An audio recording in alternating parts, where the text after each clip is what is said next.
ਫਿਰ ਤੀਸਰੀ ਅਵਸਥਾ, ਜਿਹਨੂੰ ਆਪਾਂ ਤੀਜੀ ਲਾਭ ਕਹਿ ਦਿੰਦੇ ਹਾਂ। ਮਹਾਰਾਜ ਕਹਿੰਦੇ ਤੀਜੀ ਅਵਸਥਾ ਫਿਰ ਐਸੀ ਬਣੀ ਕਿ ਜਿਵੇਂ ਆਪਾਂ ਦੇਖਦੇ ਹਾਂ, ਅਸੀਂ ਇਸ ਦੇਸਾਂ ਪ੍ਰਦੇਸਾਂ ਵਿੱਚ ਆਏ ਹਾਂ, ਸਾਡੇ ਮਾਤਾ ਪਿਤਾ ਪਿੱਛੇ ਹੋਣ, ਪਿੱਛੇ ਮੁਲਕ ਵਿੱਚ ਹੋਣ, ਜਦੋਂ ਸਾਡੇ ਅੰਦਰ ਉਹਨਾਂ ਨੂੰ ਮਿਲਣ ਦਾ ਚਾਅ ਤੇ ਉਤਸ਼ਾਹ ਪੈਦਾ ਹੁੰਦਾ ਨਾ, ਉਸ ਚਾਅ ਦੇ ਵਿੱਚ ਸਾਨੂੰ ਵਿਰਾਗ ਆ ਜਾਂਦਾ ਕਿ ਅਸੀਂ ਆਪਣੇ ਮਾਤਾ ਪਿਤਾ ਨੂੰ ਮਿਲਣਾ ਜ਼ਰੂਰ। ਵਿਰਾਗ ਕਦੋਂ ਪੈਦਾ ਹੋਇਆ? ਜਦੋਂ ਮਾਲਕ ਨੂੰ ਮਿਲਣ ਦਾ ਅੰਦਰ ਚਾਅ ਪੈਦਾ ਹੋਇਆ। ਵਿਰਾਗ ਕਦੋਂ ਪੈਦਾ ਹੋਇਆ? ਜਦੋਂ ਮਾਤਾ ਪਿਤਾ ਨੂੰ ਮਿਲਣ ਦਾ ਅੰਦਰ ਚਾਅ ਪੈਦਾ ਹੋਇਆ।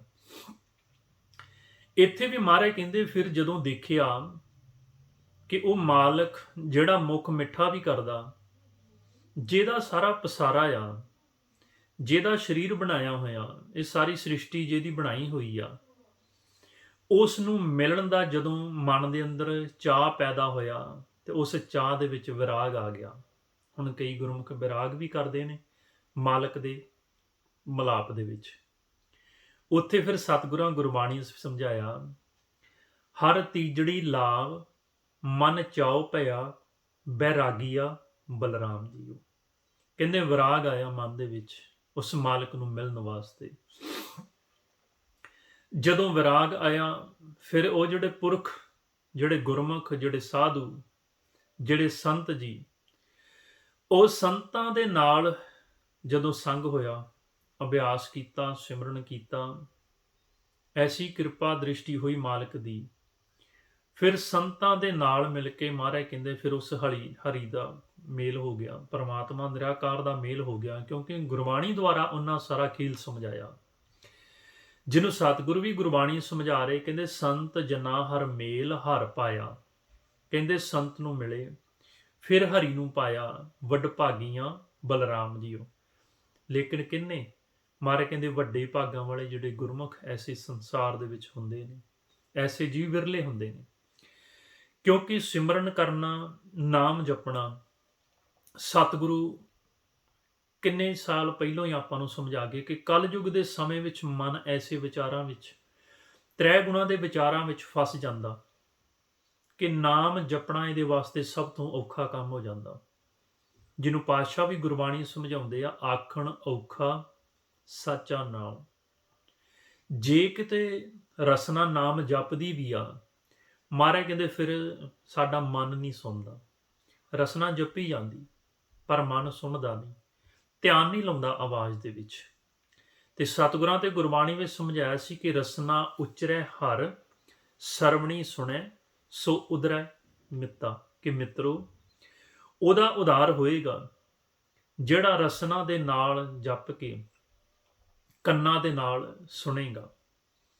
ਫਿਰ ਮਾਰੇ ਗੁਰਬਾਣੀ 'ਚ ਕਹਿੰਦੇ ਆ ਕਿ ਜਦੋਂ ਮਾਲਕ ਦੇ ਮਿਲਾਪ ਦਾ ਰਸਤਾ, ਐਸਾ ਮਾਲਕ ਕਿਰਪਾ ਕੀਤੀ, ਸੰਤ ਜਨਾਂ ਨੇ ਸਾਨੂੰ ਸਮਝਾਇਆ, ਹਰੀ ਨੂੰ ਪਾਇਆ। ਮਨ ਜਦੋਂ ਨਿਰਮਲ ਹੋ ਗਿਆ, ਜਦੋਂ ਹਰੀ ਨੂੰ ਪਾ ਲਿਆ, ਫਿਰ ਮਹਾਰਾਜ ਕਹਿੰਦੇ ਉਹ ਗੁਰਮੁਖ ਜਿੱਥੇ ਵੀ ਬਹਿਣ, ਜਿੱਥੇ ਵੀ ਜਾਣ, ਸੰਸਾਰ ਦੀ ਗੱਲ ਨਹੀਂ ਸੀ ਕਰਦੇ। ਫਿਰ ਮਹਾਰਾਜ ਕਹਿੰਦੇ ਉਹ ਗੁਰਮੁਖ ਜਿੱਥੇ ਵੀ ਬਹਿੰਦੇ ਨੇ, ਉਹ ਹਰੀ ਦੀ, ਆਪਣੇ ਪਿਤਾ ਨਿਰਾਕਾਰ ਦੀ ਹੀ ਗੱਲ ਕਰਦੇ ਨੇ। ਕਿਉਂਕਿ ਸੰਸਾਰ ਦੇ ਜੀਵ ਨੇ ਸੰਸਾਰ ਦੀ ਗੱਲ ਕਰਨੀ, ਮਾਲਕ ਦੇ ਭਗਤ ਨੇ ਉਸ ਮਾਲਕ ਦੀ, ਆਪਣੇ ਪਿਤਾ ਦੀ ਗੱਲ ਕਰਨੀ, ਜਿੱਥੇ ਵੀ ਬਹਿਣਾ। ਤਾਈਓ ਤੇ ਸਤਿਗੁਰੂ ਵੀ ਗੁਰਬਾਣੀ ਸਮਝਾਉਂਦੇ, ਭਗਤਾਂ ਅਤੇ ਸੰਸਾਰੀਆਂ ਜੋੜ ਕਦੇ ਨਾ ਹੋਵੇ। ਕਿ ਭਗਤਾਂ ਨੇ ਭਗਤੀ ਦੀ ਗੱਲ, ਸੰਸਾਰੀ ਜੀਵਾਂ ਨੇ ਸੰਸਾਰ ਦੀ ਗੱਲ ਕਰਨੀ ਆ।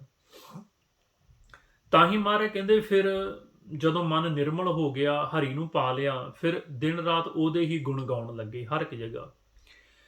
ਫਿਰ ਮੁੱਖ ਦੇ ਵਿੱਚੋਂ ਉਹਦੇ ਗੁਰਮੰਤਰ ਨੂੰ ਹਰ ਇੱਕ ਜਗ੍ਹਾ ਦ੍ਰਿੜ ਕਰਨ ਲੱਗੇ, ਹਰੀ ਦੀ ਬਾਣੀ ਨੂੰ ਹੀ ਬੋਲਣ ਲੱਗੇ।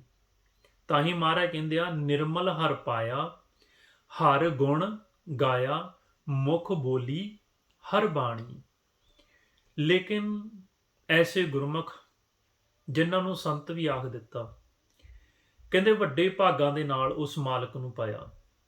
ਜਦੋਂ ਪਾ ਲਿਆ, ਉਹ ਫਿਰ ਗੱਲ ਨਿਰਾਕਾਰ ਦੀ, ਜਿੱਥੇ ਵੀ ਅਕਥ ਕਥਾ ਕੋਈ ਵੀ ਕਥਾ ਕਰਦੇ ਸਿਰਫ ਹਰੀ ਪ੍ਰਮਾਤਮਾ ਦੀ ਹੀ ਕਥਾ ਕਰਦੇ ਨੇ, ਸੰਸਾਰ ਦੀ ਕਥਾ ਨਹੀਂ ਕਰਦੇ।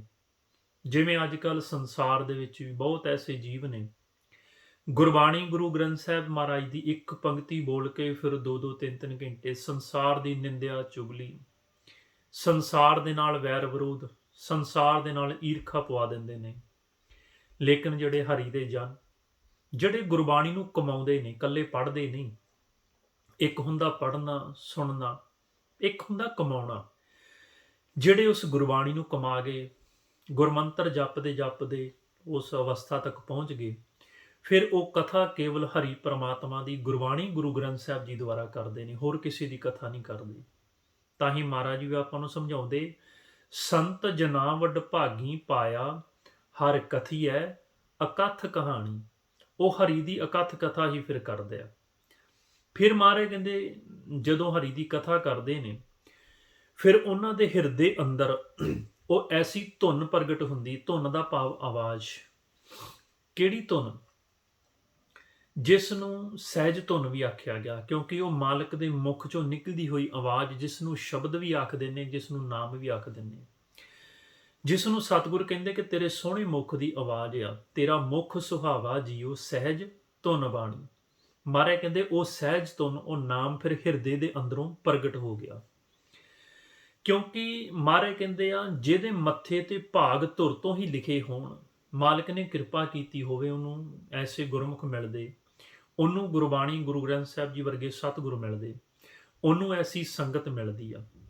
ਸਤਿਗੁਰ ਤਾਂ ਹੀ ਸਮਝਾ ਰਹੇ, ਕਹਿੰਦੇ ਹਿਰਦੈ ਹਰ ਹਰ ਹਰ ਧੁਨ ਉਪਜੀ, ਹਰ ਜਪੀਐ ਮਸਤਕ ਭਾਗ ਜੀਓ। ਕਹਿੰਦੇ ਜਿਹਦੇ ਭਾਗ ਚੰਗੇ ਉਹ ਜਪਦਾ ਹੈ, ਉਹਦੇ ਅੰਦਰੋਂ ਫਿਰ ਉਹ ਮਾਲਕ ਦੀ ਹਰੀ ਦੀ ਧੁਨ ਜਿਹੜੀ ਆ, ਉਹ ਮਹਾਰਾਜ ਕਹਿੰਦੇ ਪ੍ਰਗਟ ਹੋ ਜਾਂਦੀ ਆ।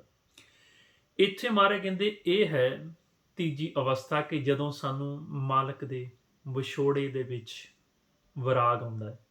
ਤਾਂ ਹੀ ਸਤਿਗੁਰੂ ਗੁਰਬਾਣੀ ਸਮਝਾ ਰਹੇ, ਜਨ ਨਾਨਕ ਬੋਲੇ ਤੀਜੀ ਲਾਵੈ, ਹਰ ਉਪਜੈ ਮਨ ਬੈਰਾਗ ਜੀਓ।